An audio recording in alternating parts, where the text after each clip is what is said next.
नमस्कार, मी मनश्री पाठक. बातमीपत्रात आपलं स्वागत. बातमीपत्राच्या सुरुवातीलाच बातमी आहे TV9च्या कॉन्क्लेव्ह मधल्या एका महत्त्वपूर्ण वक्तव्याची. महाराजांना लुटारू म्हणणं हे पवारांना मान्य आहे का? फडणवीसांनी हा पवारांना सवाल केलाय.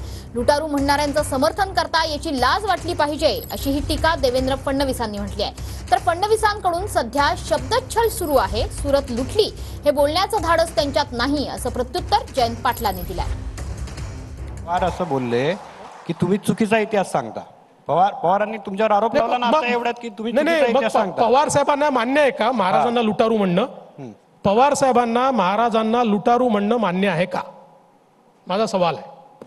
ठीक आहे, माझा राजा लुटारू नव्हता, मी मान्य करणार नाही. मला किती माझ्यावर टीका केली तरी मी ती टीका सहन कर, पण मी मान्य करणार नाही.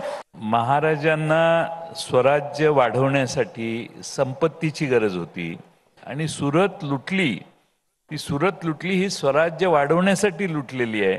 आता सुरत लुटली हे बोलण्याचं धाडस नाही, कारण अमित शहा विचारतील कैसे आप बोल रहे, मोदी साहब विचारतील अरे सूरत लुटी आप कैसे बोल सकते.